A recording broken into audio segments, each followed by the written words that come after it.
Assalamu alaikum wa rahmatullahi ta'ala wa barakatuh. Nous présentons nos salutations à toutes et à tous et à chacun à ce qui le concerne à son nom propre. Nous demandons pardon et vous pardonnons aussi. Que Dieu puisse nous donner la paix et uniquement la paix. Nous venons à nouveau pour la date d'aujourd'hui, essayer de parler un peu de la manière dont nous devons nous préparer pour mieux se soumettre et adorer Dieu. Car ce mois-ci représente un moment très favorable à la quête du divin, à la recherche de Dieu. Il peut aussi représenter un mois qui nous permet de mieux nous préparer à aller vers notre Seigneur. Même si nous savons que ce n'est pas seulement durant ce mois qu'il est dit de vénérer Dieu, et même si on n'avait rien dit, l'homme et son intelligence devraient être à même de connaître que la vénération de Dieu est une chose assez normale. L'homme a fini de comprendre sans trop d'efforts que le sport est une bonne chose pour le corps, ainsi que d'autres activités aussi importantes les unes que les autres, soit dans le domaine de la santé, soit dans le bon vivre, et pourtant, ici, le nom de Dieu n'est jamais évoqué. La religion, quant à elle, convoque le nom de Dieu. Mais dans la vie courante, l'homme trouve des solutions dans des domaines différents. Dans le domaine de la santé, dans le domaine du sport ou encore le commerce, par exemple. Mais si nous sommes assez ouverts d'esprit, nous découvrons que c'est seul avec la religion que le nom de Dieu est convoqué. C'est comme qui dirait du pareil au même. Ainsi, si nous attendons un moment pour aller vers Dieu, c'est une forme de communication pour soi. Si nous voulons engager une discussion, par exemple, avec un vis-à-vis, il est clair que notre voix devra rester audible. Sinon, notre interlocuteur nous signale qu'il ne nous entend pas. Alors, si tel est le cas, nous faisons en sorte que ce dernier puisse entendre pour un échange fructueux. Et donc, nous augmentons le volume de notre voix. Pour l'esprit, il nous faut, pour mieux mobiliser beaucoup d'idées, augmenter aussi notre réflexion. À défaut, nous ne pourrons aller assez loin dans notre esprit. Il faut forcément en savoir beaucoup, puisque c'est seulement dans la connaissance que l'esprit se développe. C'est seulement avec cette connaissance que nos sensations envers Dieu se forment et se forgent.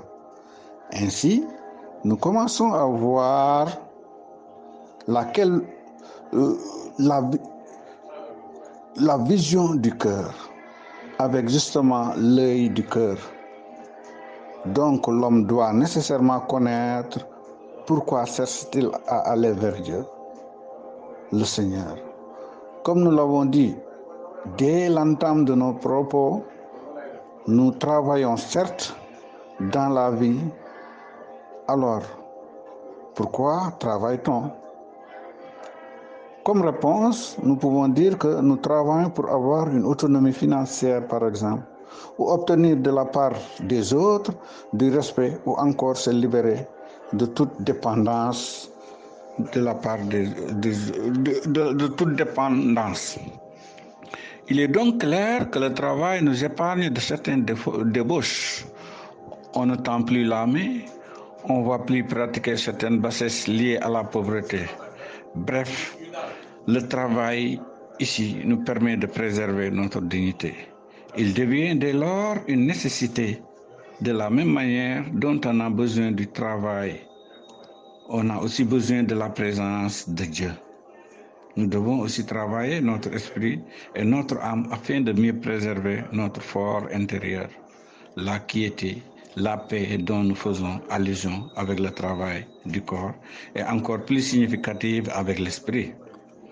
À la lumière de ce qui précède, nous retiendrons que deux phases de travail se dégagent. celle liée au corps, donc du travail manuel et tout ce qui va avec, et celle ésotérique en rapport, celui ésotérique en rapport avec l'esprit. Nous avons déjà dit que si nous avons la lumière divine, c'est comme si nous sommes capables d'augmenter le volume, comme dans l'exemple cité un peu plus haut, sur la communication.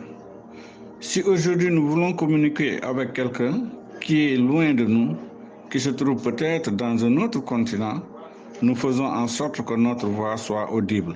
Comment? En créant un petit appareil qui nous permet de joindre notre correspondant. Notre voix est alors audible. Maintenant, car augmentée par l'appareil, de même que si nous augmentons la voix propre avec l'interlocuteur d'en face. Donc, deux formes d'augmentation. Ici, c'est avec la voix qui devient plus audible. Là-bas, c'est l'appareil qui nous permet d'être audible. Quand nous augmentions notre voix, nous le faisions avec notre esprit. On peut bien ouvrir la bouche, mais si l'esprit n'est pas ouvert, nous ne bougeons pas. Nous parlons seulement avec la bouche. Retenons donc que nous avons un manque car nous tendons vers Dieu. Pour vouloir enseigner quelque chose à l'homme, il faut d'abord lui faire comprendre qui est-il véritablement. L'homme connaît que lui-même. L'homme ne connaît que lui-même. C'est pourquoi d'ailleurs l'enseignement est établi comme nous le faisons actuellement. Et comme ça, cette compréhension nous aide à mieux connaître Dieu, qui est très important pour notre vie. Si nous réussissons à prendre conscience que l'adoration du divin est très utile à l'homme, pratiquer la religion est une chose assez importante car cela nous permet de nous découvrir et de découvrir des choses. Cette pratique nous donne une identité. Des fois, on nous annonce qu'une personne s'est suicidée. Nous pouvons même penser qu'elle est pauvre. Et pourtant, ce qui lui arrive jusqu'à ce qu'elle puisse se tuer pouvait nous arriver. Et qui sait, on pourrait réagir comme cette personne-là. Cette pratique peut être le fruit d'un manque lié à la religion. S'il est clair que l'ignorance peut nous faire faire de mauvais actes, pratiquer la religion cependant nous libère.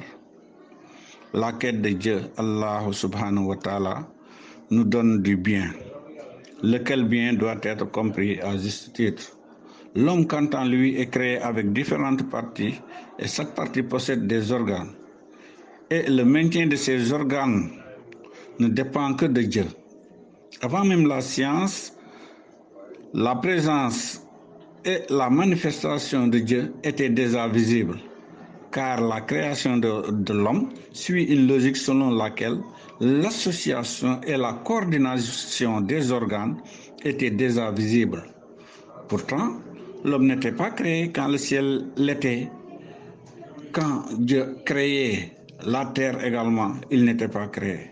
Même toutes les autres créatures, telles que les arbres, les animaux et les choses citées plus haut, quand l'homme fit son apparition, bien après les choses et les lieux, et depuis, même s'il est vrai qu'il réfléchit, il n'a jusqu'à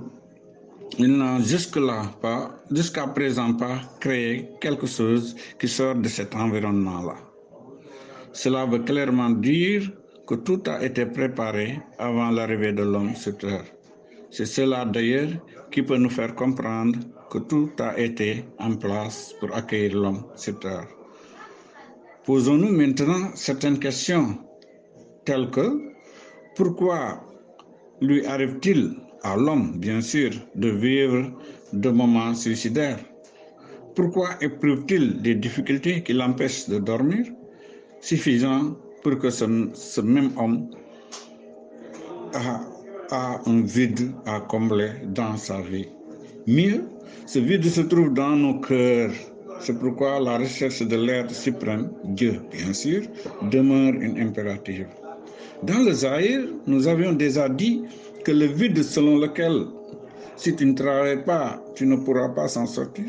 Et même si tel est le cas, on te considère tel un voleur ou un raté.